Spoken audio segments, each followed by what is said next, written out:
I'm thrilled to do this. I actually have two cameras set up here, one for YouTube and one for Facebook. So it's a little bit different. I have done this before, but not very often. So we're going to try this week. I do hope to do these more often on Fridays. I love doing these short little videos. Gosh, I think I started doing these way back in 2017, 2016. People were sending me a lot of questions, so I just started doing videos. And since then, I've really been enjoying these. Good to see you all. Hi, everybody.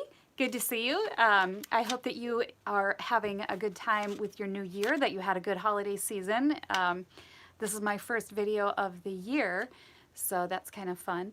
I'm all scrunched in over here because I've got all my cameras and everything set up to start filming what we're doing here today. Now that's not an official still life, but they're just some objects today. We're going to talk about edges and handling edges for your painting, and I'll get into all of that as we get going. But while we're waiting for a few more people to come on, good to see everybody. While we're waiting, I'm going to First of all, I love your comments, and because my back will be turned, and I'm just doing this by myself in my studio, I won't be able to see your comments as questions, and every now and then I kind of glance back at the camera to see if there's a quick question that pops up that I can grab onto. But anyway, I will try to be as thorough as I can, and if I don't get to your question in the course of this video, I will try afterwards. All right, so getting on to some of the other topics before I get started while we wait for a few more people to log on. Let's see, I want to let you all know that, first of all, there's a couple of fun, interesting pieces of information to tell you about. As many of you know, the Renaissance Creative Arts part of, we are closing those doors. Doesn't mean I'm no longer going to be doing art videos or art education. I'm going at it full force. But the Renaissance aspect of our businesses that I was doing are closings, but everybody who bought videos can still have access to them, and so everything will be fine as far as that goes. But that being the case, all of our videos are marked way down, so I'm going to be providing a link. I think on Facebook it's above, on YouTube it'll be down below. It's not there yet. But yeah, so check out those sales. We ran the sale throughout the whole month of December, and we were gonna end at end of December, but it has just been so wildly popular, and we're just really thrilled to see a lot of people taking advantage of it. So that sale goes till January 9th. That is when we absolutely have to close the doors. So check out those sales. Links will all be below, and take advantage of those because we really had a lot of fun making them. There's a ton of information in those videos. And then on other notes, and I will get into this video here pretty soon. Other notes, check out my website and join my newsletter if you're not already a part of it, because I am going to be doing more workshops this year. I said I wasn't going to last year. I was feeling really horrible. But if you read my blog this morning, you'll know I'm feeling actually better than ever. So check out my blog, my newsletter, and if you want to stay up to date on what it is that I'm going to be doing. I do plan on doing more traveling workshops as well as online workshops. So people are taking advantage of my online. I'm excited to be offering that. I used to do online critiques, but then I stopped doing it because they were just, I would type out the critique and it was taking a lot of time. And I wanted to give everybody the attention that they deserved. Anyway, so I stopped doing them, and now I'm doing online Zoom, 30-minute personal critique one-on-one sessions.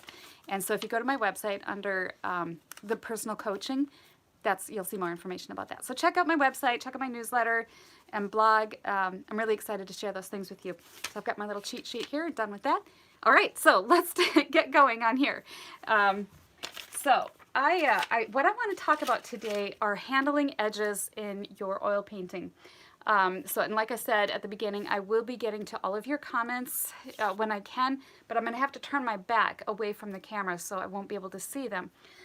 So anyway, edges. Edges are a huge issue to a lot of people, and myself included. I'm not saying I'm an expert at edges, but they are, oh gosh, because edges are more, handling them is sort of a cerebral aspect to painting.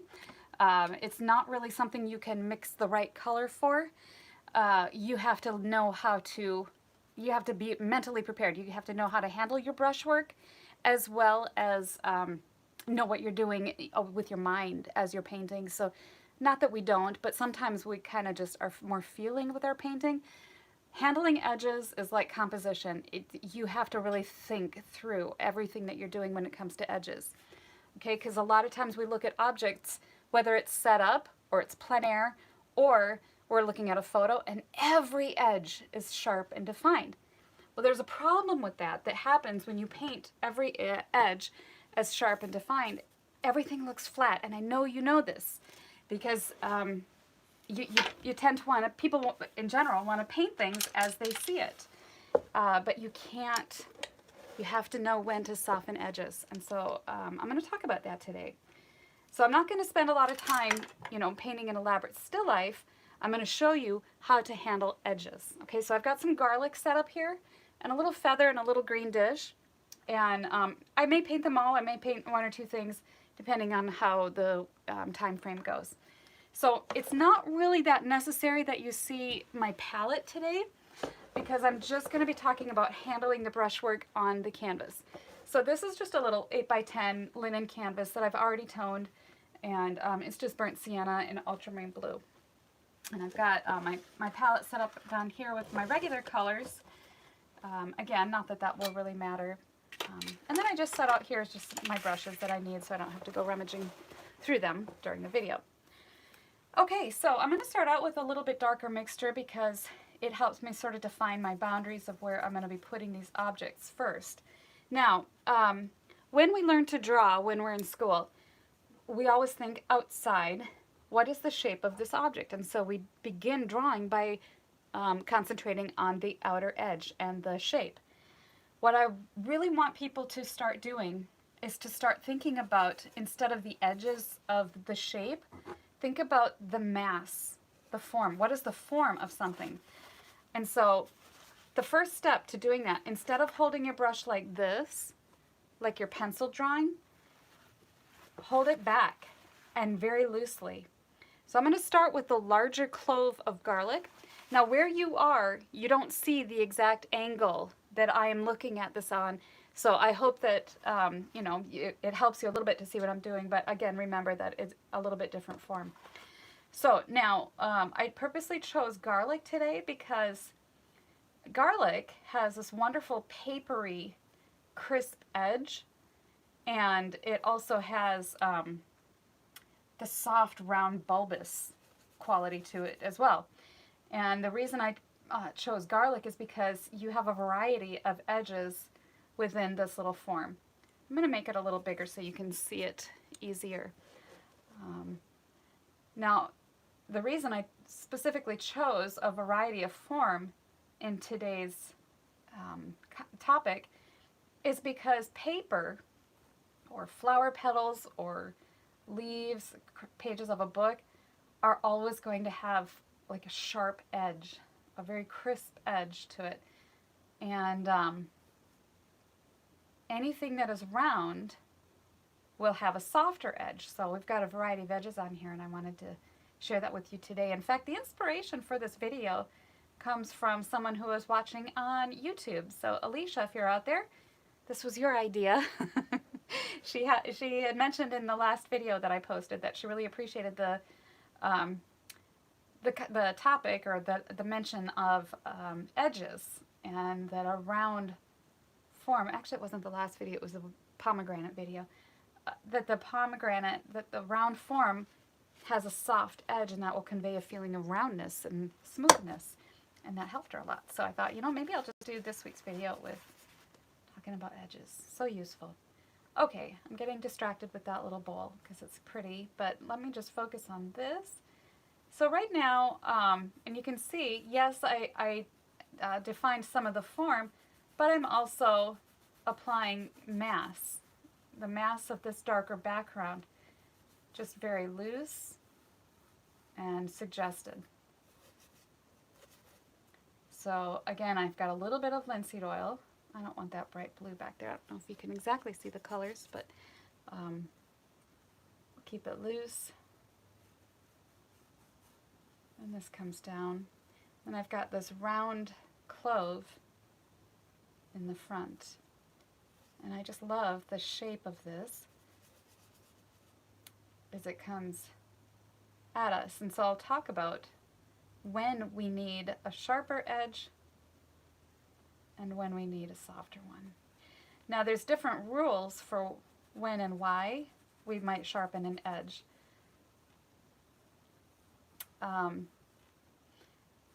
Sorry, I'm still focusing on getting the form of some of these things correct. Of course, the first rules to whether or not an edge should be found or lost or sharp or defined or not defined is the shape of the object. So if your object is rounded, it's going to have a softer edge to show form and continuity. If your object is sharp, like as I mentioned before, pages or leaves or flower petals, it's going to have a sharp, crisp edge. And that will show a stopping, a discontinuation of form. It's an abrupt edge.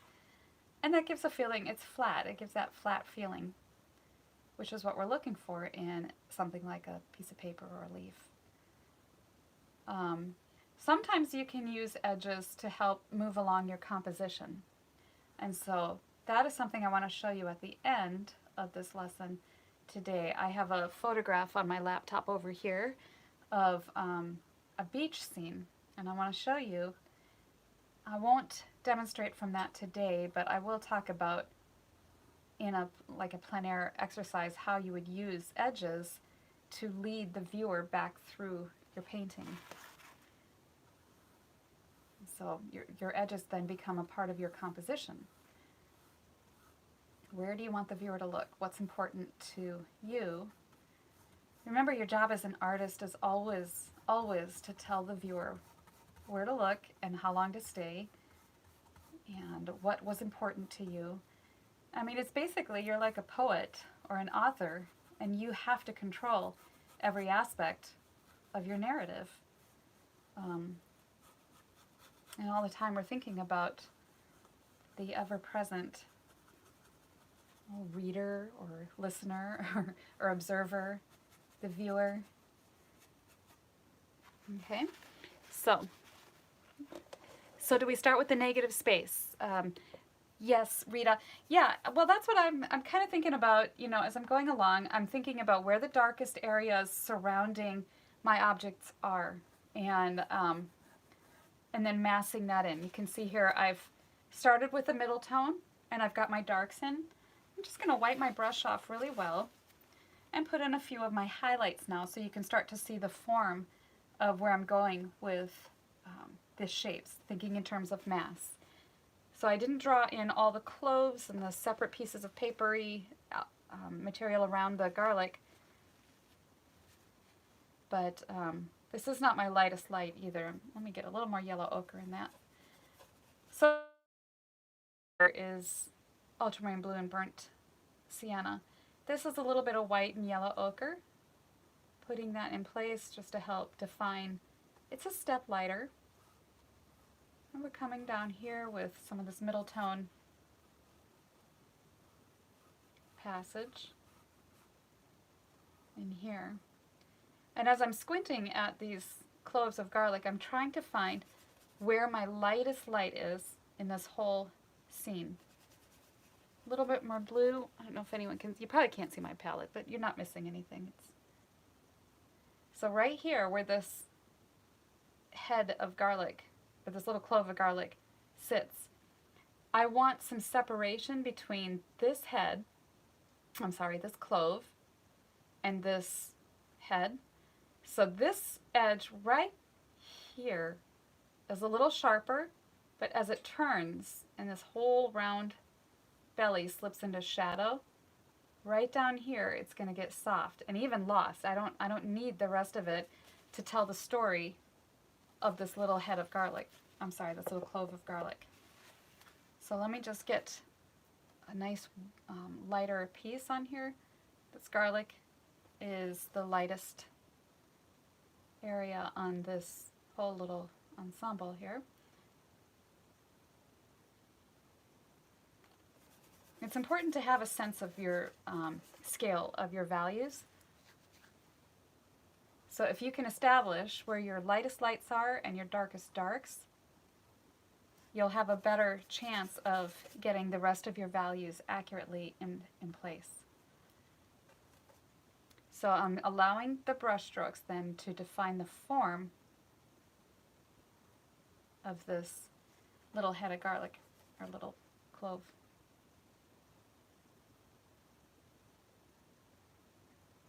Now, I purposely set this clove exactly this way because there was the tip, just like this coming out at us.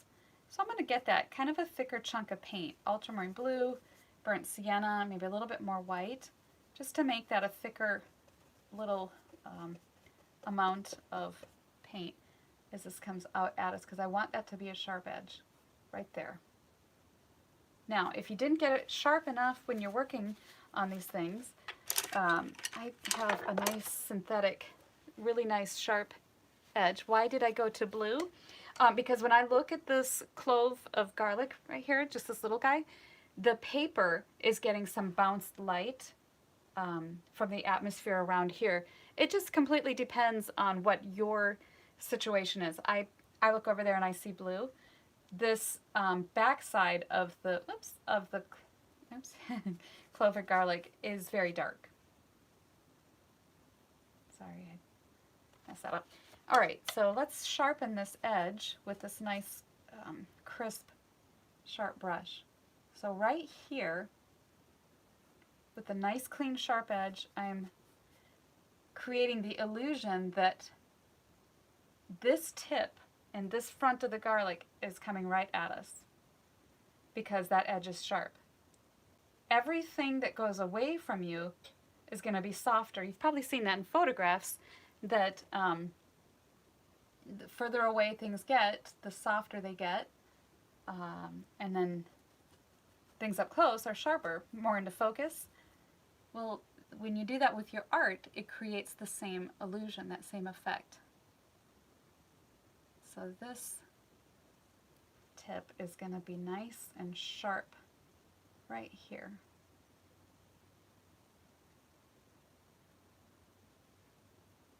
And then put a little bit of light hitting the tabletop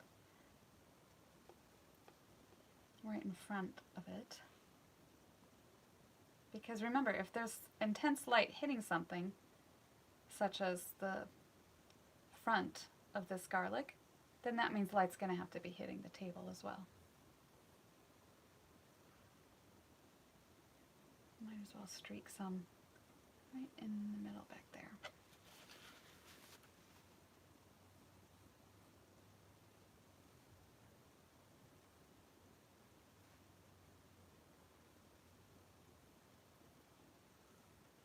So again, like I mentioned before, this concept is all, it's very mental. It requires a lot of thinking. Again, it's not so much about the color mixing as it is about your thought process and logic behind the what and why and how'd you do it kind of thing. So that's brushwork and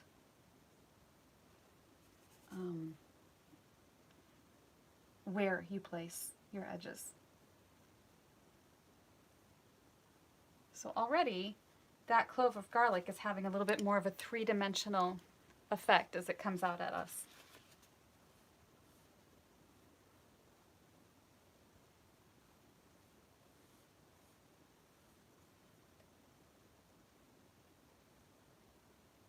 So just cleaning up some of these edges here. Now, I'm going to take a little smaller brush just to come back through and right here I want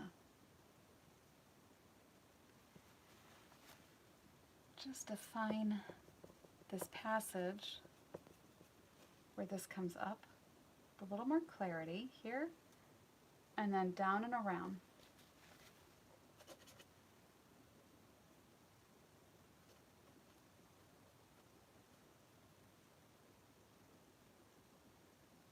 Here. Now, if your object is white, as in this case of my garlic, the shadow of the object cannot be darker than the shadow it's creating. So my shadow back here under being created by the object has to be darker, of course, because it's not white. It's not sitting on a white tablecloth. So softening that edge, letting it just slip into shadow, yet still be separate. It's not the dark of the table. Just get that a little anchor there. Okay, now I'm going to come back and work on the larger clove of garlic as I jump back and forth. Okay, so now there's some strong gray tendencies in this clove back here, and you want to use the largest brush that you can handle. Be careful of always grabbing your smallest one, because I think that people have a tendency to feel the need to want to control, and so when you grab that smallest brush, you're basically going to be pencil filling in your painting, and you don't want to do that. Try to think in terms of mass and form.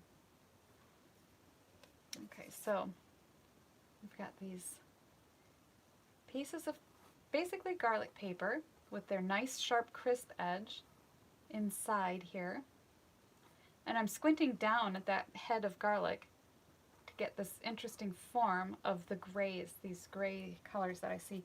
There's a little bit more yellow ochre as some of these pieces of garlic paper are more transparent and the light shines through them.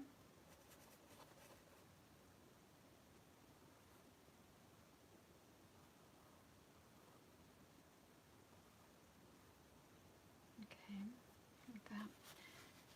All right. I do want to establish my lightest value on this head of garlic. And I'm noticing that that's that stem, sort of that stem right in the middle.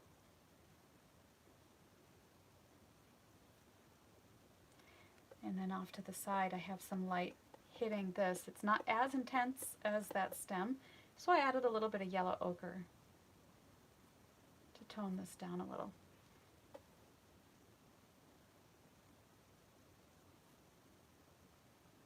It still has to be there and present because the light's hitting it. And then we got some more of that over here too.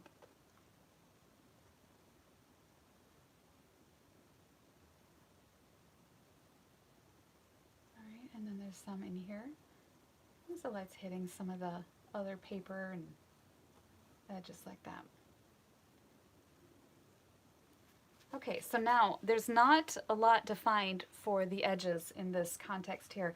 So what I want to do is decide, according to this, what is going to have the strength and what is going to just be allowed to slip into shadow.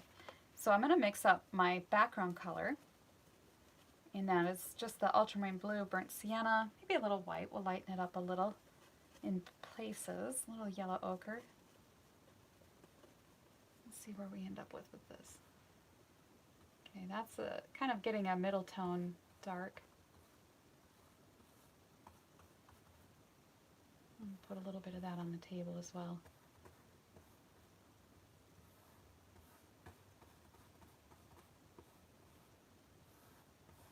I always say the background of your whatever you're painting is just as important as the foreground, because it's where the real show is taking place. If your background is not performing its function properly to support the objects in front, it's going to be distracting and it won't have the strength that it could have in allowing the foreground objects to really carry the show.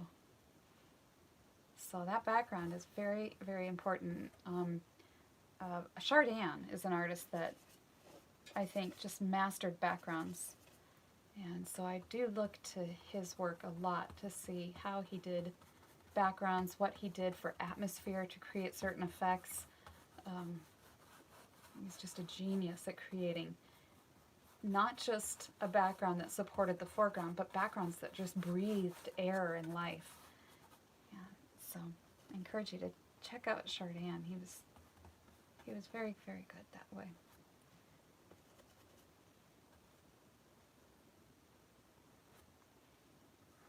So again here, that paper is crisp and sharp here, so I'm allowing the brush stroke to have a nice crisp action to it. And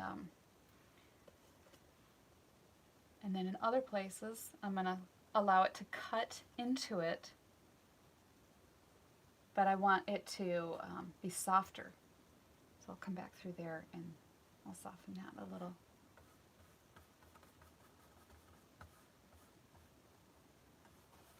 So we're going to let that just slip off into nothingness over there.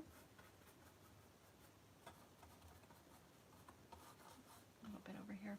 I try to extend what I'm working on just to the borders so that I can have a sense of where this fits in to the overall scheme of the canvas, kind of giving it just a sort of little place of existence in this world. I don't think I have time to do the little bowl, but we'll get to it another time. It's a good little study in edges. Maybe I'll slip in that little feather though.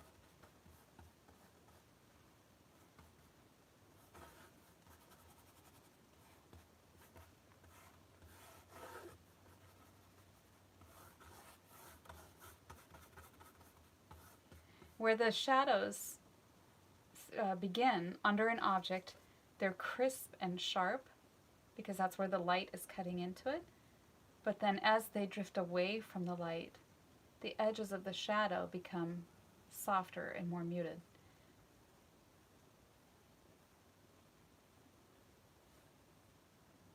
Same thing back here. Okay, so now I'm just going to wipe my brush off and just soften some of the, who was the artist? Chardin, Chardin, and he lived in France in the 1800s, late 1800s. Somewhere, what was he, 1900s? I have to check those dates, but anyway, he was France. I'm holding my hand here just so you can see that there's a impressive glare. It's snowing outside today, so I've got a lot of white light coming in from the window. Wow, that's a lot. Anyway, so taking my brush that is mostly just wiped off, and I'm going to soften these edges back here where the garlic is meeting the background, that background shadow. We want to create that feeling of it just slipping back here into deep shadow. So I want that shadow to be deep enough, and I do apologize for the glare.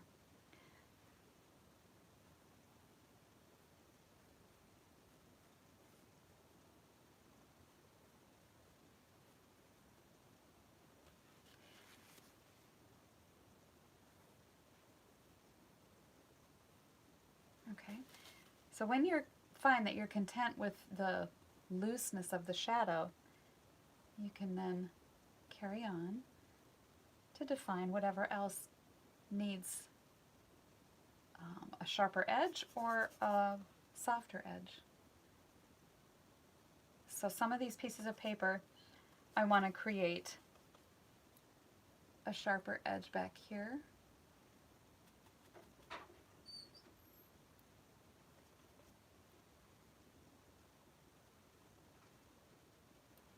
Or a softer edge.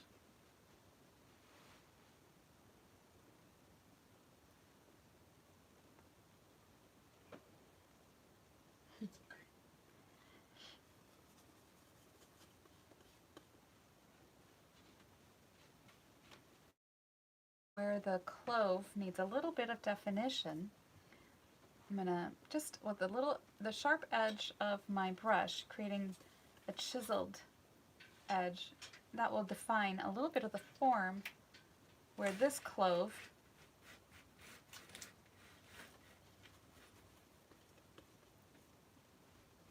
it's still a pretty strong glare, but thank you. Mm-hmm.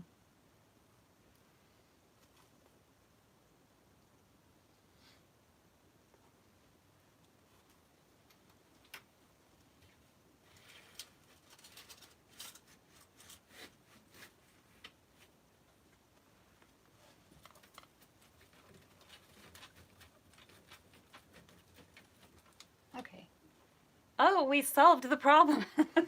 Thanks, everybody. Thanks for your patience. I hope that you can still see it. All right. So I'm just taking my brush here and sculpting out a little bit more of the definition of the actual garlic. Clean my brush off.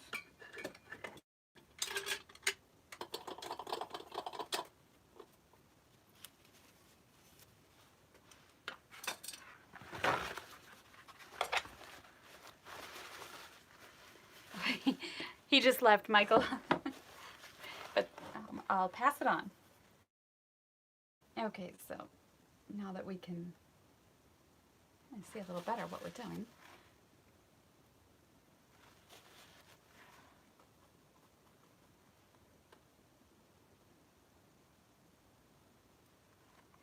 Cleaning up, you kind of get to that point in your painting where it starts to be sculpted, everything's kind of in place, and then you can come back through and play with where you're going with the rest of the painting. There's the stem, here's that. And make sure to wipe your brush off. I'm always wiping my brush.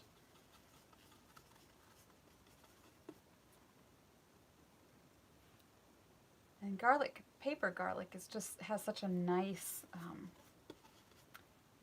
brush quality. You can do some really nice brush strokes.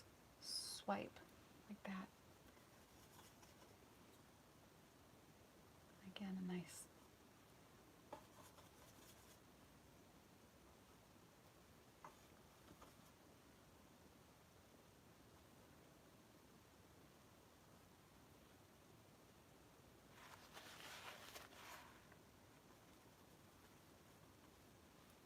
And some smaller little papery scraps just around the edge, and that might be a good place for a smaller brush.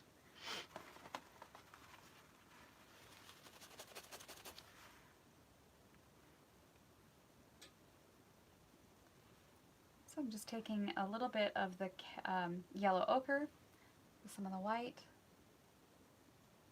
And here again is where I'm just allowing a small bit of the brush to create the illusion of crisp paper. Nice sharp edges. And then because you have a contrast of the sharpness of the edges versus the softness of the lost edges, that you have an interesting balance. And back here in the shadows, even though this piece of paper is back here, I'm still going to make it kind of a little bit sharp to make it look or appear like paper. It's a little bit, you can kind of see it. Over here, it would be behind the big head of garlic, so you're probably not going to see that very well. If you follow me on Facebook, I will share the finished painting.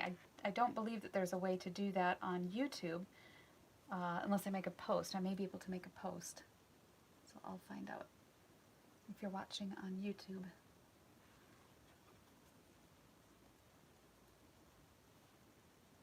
I'm cleaning up here where this paper created a sharp edge cutting into the highlighted part to create that feeling of something coming at us. I want to get that sharp, crisp edge.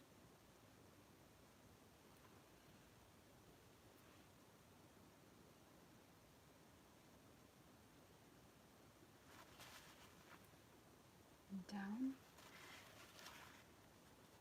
And it tucks under.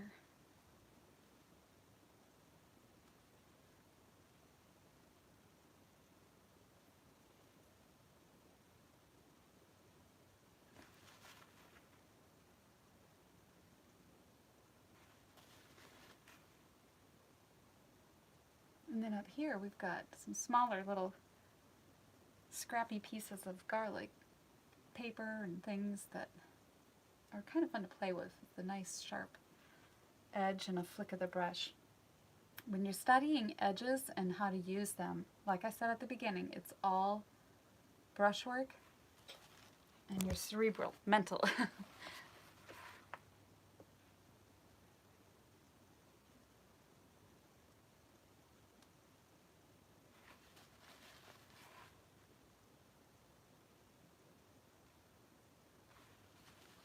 Maybe I'll do a little bit more of the yellow peeking through this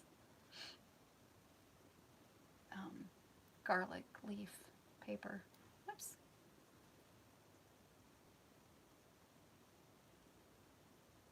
Just to give that feeling of it being transparent. If you can kind of see that.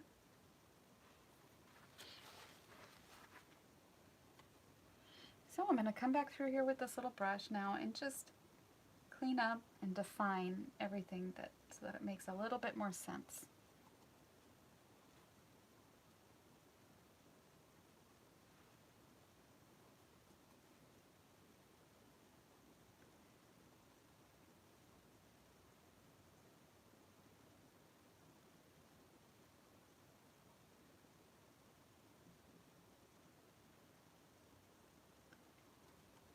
There's some few sharper accents down below.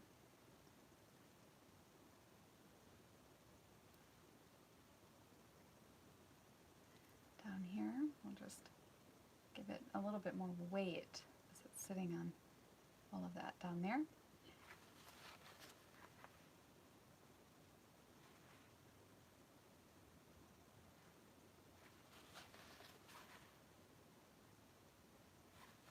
And once you have white in your bristles, if you're trying to get a really strong dark, you have to really clean your brush or just get a new one because the white will contaminate the rest of everything you're trying to mix.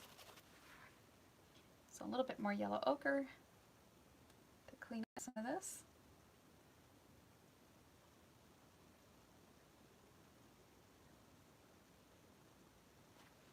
And I think we just about have a head of garlic here. Oh, and the feather. The feather works pretty much the same way, and that might be easier on another day with a different background because it's a lot of tan muted. Yeah, I want to keep these videos a little shorter, but it's the same principle and idea. You have the light hitting it sharp, and then everything in the middle is soft and muted. Right here. And then these feather fluffs at the end are very soft and muted and fuzzy, where they disappear into the background.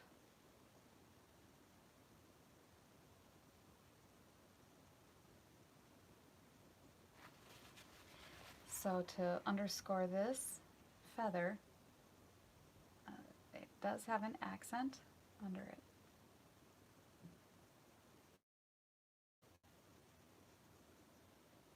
And that gives it a little bit more of the sharp feeling of what's being in front and what's behind.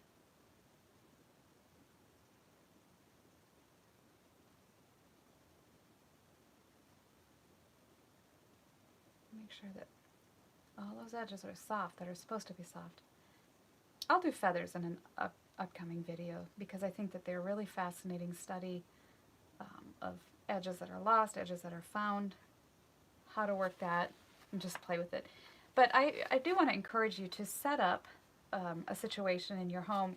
Doesn't matter if you plein air paint or what your main discipline is.